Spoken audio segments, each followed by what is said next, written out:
শুভ সকাল বন্ধুরা, রূপালী blog channel থেকে সকলকে স্বাগত জানিয়ে তো আবার একটা নতুন ব্লগ নিয়ে চলে আসলাম তোমাদের সামনে। তো আশা করি তোমরা সবাই ভালো আছো, তো ভালো থেকো, সুস্থ থেকো। তো আমরাও ভালো আছি। তো ঘুম থেকে উঠে যত বাসি কাজ আছে আমি করে নিয়েছি, নেওয়ার পর চলে এসেছি বাড়ির পিছনে। তো দেখো খুব সুন্দর ফুলগুলো ফুটেছে। তো এখন বর্ষাকাল, এখন কিন্তু একদম ফুলে ফুল হয়ে গেছে বাড়ির চারপাশটা। তো তোমাদের দেখাবো, চারপাশটা কিন্তু খুব সুন্দর ফুল ফুটেছে এখন। তো তারপর আমার যা এখন উঠানটা ও মুছে নেবে, আর আমি এদিকে বাসনগুলো মেজে নিয়ে এখন হাঁড়ির কাজলটা উঠাই নিচ্ছি, কারণ এখানে আমরা এই হাঁড়িতে আমরা রান্না করি, ভাত রান্না করি। তো আজকে তো হচ্ছে চৈত্র মাসের সংক্রান্তি। তো চৈত্র মাসের সংক্রান্তির দিন বাড়িতে অনেক কাজ থাকে, অনেক নিয়ম কারণ আছে আজকে আমাদের। তো আগে আমি হাঁড়িটা মেজে নিচ্ছি, আর মা ওদিকে চা বানাচ্ছে। তো বন্ধু, ভিডিওটি স্পিড না করে ফার্স্ট থেকে লাস্টে দেখো, আশা করি তোমাদের ভালো লাগবে। সাপ আর বালু দিয়ে আর আমি পাতা দিয়ে মাঝে পরিষ্কার হয়। আমার যা এদিকে ঘরগুলো মুছে নিল, তো মুছে নিয়ে এখন উঠোনটা মুছে নিচ্ছে।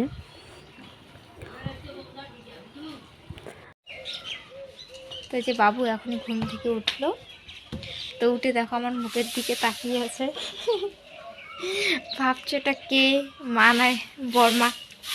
কি বাবা, কি এই যে হাসে, ঘুম থেকে ওঠে হাসিটা আছে মুখে।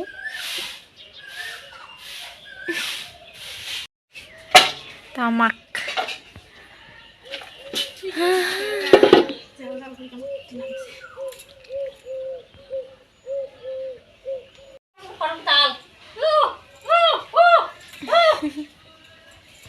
বাবুকে ওর মাকে দিয়ে তো আমি এখন তাড়াতাড়ি করে ঘরগুলো মুছে নেব, মুছে নিয়ে তারপর স্নান করবো। এদিকে কিন্তু অনেক বেলা হয়ে গেছে, এখনও কিন্তু কাজ আমাদের কমপ্লিট হয়। তো মা এদিকে চালটা ভেজে নিয়েছে, ভেজে নিয়ে ঠাকুরকে দিয়ে দিয়েছে, আর আমি এদিকে ডাল সিদ্ধ বসিয়ে দিয়েছি। আর এদিকে দেখো পুজো দেওয়া হয়ে গেছে। তো এদিকে সবাইকে এখন মা চাল ভাজা দিচ্ছে খেতে, তো আমিও চাল ভাজা নিয়ে বসে পড়লাম, চাল ভাজা খাবো এখন। তো এটা হয়েছে পয়লা বৈশাখের ভিডিও।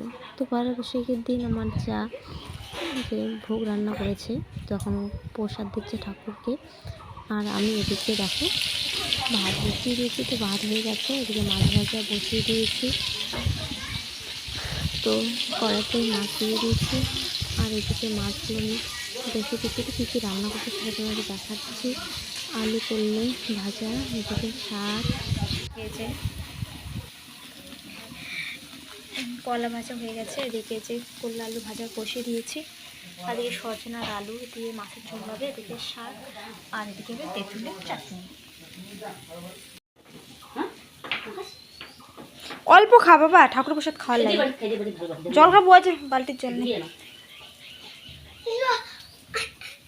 আরে জল গ্লাস নে, এই জল আনে, এই যে জল নেই। তো যে অঙ্কিতা পয়লা বৈশাখের এটা নতুন জামা পরলো। মাংস নিয়ে আসছে, তো দোকানে এত ভিড় ছিল যে মাংস কেটে দেয়নি। তো যে বাড়িতে এনে এখন কাটছে, তো যেগুলো এখনই কাটলো, আর এই যে এগুলো এখন কাটবে। এত ভিড়, সে কাটার টাইম পায় নাই দোকানদার। আর আমি এদিকে রান্না বসিয়ে দিই। তো দেখো আমি এদিকে মাছের ঝোলটা বানিয়ে নিচ্ছি, আর এদিকে আমার যা আমার সঙ্গে গল্প করছে। তো এখন শুধু মাংস বানালে রান্না কমপ্লিট। আর আজকে কি বলবো, সবারই মন খারাপ বাড়িতে। অঙ্কিতা বাবার কালকে সংক্রান্তির দিন থেকে ওর জ্বর, মাথা ব্যথা, তো আজকে আবার হঠাৎ করে বমি করছে, পেটও খারাপ করেছে। তো ওকে ভাত দিয়ে আসলাম, শুধু কাঁচা কলা ভাজা করেছি, তো ওটা দিয়ে ওকে ভাত দিয়ে আসলাম। তো ওখানে ঘরে খাচ্ছে, আর আমি এদিকে মাছ ঝোলটা বানিয়ে নিচ্ছি। ওর তো আবার মাছ মাংস খাওয়া যাবে না, এখন তো কিছু খেতে পারবে না, বমি করছে। আর আজকে হয়েছে পয়লা বৈশাখ, তো পয়লা বৈশাখের প্রথম দিনেই ওর এত শরীর খারাপ।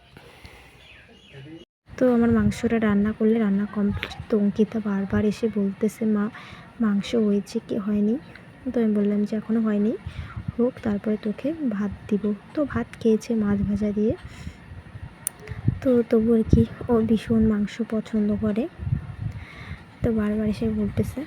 তো আমার মাংসটা রান্না করলে রান্না কমপ্লিট, তারপর সবাইকে খেতে দিব। আর আজকে আমার ভীষণ মাথা ব্যথা করছে, আর শরীরটাও আমারও ভীষণ খারাপ লাগছে। অঙ্কিতা বাবার শরীরটা ভীষণ খারাপ, ভালো লাগছে না কোনো কিছু। কারণ পয়লা বৈশাখের দিন সবাই বলে পয়লা বৈশাখে কারোর সঙ্গে ঝগড়া কাজে ওগুলো করা যায় না, আর ওষুধও নাকি খাওয়া যায় না। কিন্তু কী করা যাবে, ওর হঠাৎ করে এত শরীর খারাপ হয়ে যাবে। এখন আবার বমি করছে, পেটও খারাপ করেছে। তো যাই হোক, ওষুধ খেলে সব ঠিক হয়ে যাবে, ওগুলো নিয়ে টেনশন করেও কোনো লাভ নেই। তো ওই যে মেয়েকে খেতে দিলাম, দিয়ে এখন উঠানটা আমি হাত দিয়ে নিচ্ছি। আর আমার যা ওইদিকে বাবুকে ঘুম পাড়াচ্ছে। আজকে মাংস পেয়েছে, দেখো নিজের হাতে কি সুন্দর করে ভাত খাচ্ছে। আর যদি মাংস না থাকতো ও একদমই খেতে চাইতো না, ওকে জোর করে টেনে এনে বসিয়ে ওকে খাওয়া দিতে হতো। মাংস পেয়েছে, আজকে নিজের হাতেও খাবে, কিন্তু কিছুক্ষণ পরে বলবে মা আমার আবার খিদে পেয়েছে। ভালো লাগে মাংস, ভালো সবজি হলে ও খেতে চায়। আর যেমন তেমন সবজিতে একদমই খেতে চায় না, বেশ করে মাংসটাও খুব পছন্দ করে। কিন্তু আমাদের তো সেরকম বেশি অর্থ নেই, তার জন্য প্রতিদিন তো মাংস এনে আর কি খাওয়াতে পারবো না। তবু চেষ্টা করি সপ্তাহে একদিন এনে আর কি খাওয়ানোর।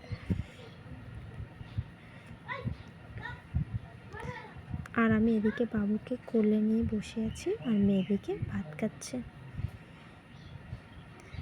তো আমি ঘরে চলে আসলাম, মেয়ের খাওয়া হয়ে গেল।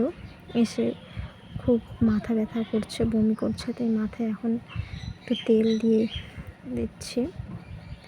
আর আমার একদমই খেতে ইচ্ছে করছে না, কারণ ও খায়নি, কারণ রান্না করে আবার সবার আগে খেতে ইচ্ছে করে না। তো মাদেরকে খেতে দিলাম, তো ওরা সবাই বসে খাচ্ছে। তো আমি বললাম আমি একটু পরে খাবো। তো ওখানে ওকে মাথায় তেল দিয়ে দিচ্ছি, তেল দেওয়ার পর তারপর যে খাবো। আর আমারও ভীষণ মাথাটা ব্যথা করছে, আমারও বেশি শরীর ভালো নেই, তবু ওর কিছু হলে ভালো লাগে না কোনো কিছু। তো বন্ধুরা, ভিডিওটা এই পর্যন্ত। যদি তোমাদের ভালো লেগে থাকে তাহলে অবশ্যই লাইক কমেন্ট শেয়ার করে পাশে থাকো, আর অবশ্যই সাবস্ক্রাইব করো। তো আজকে ভিডিওটা এই পর্যন্ত।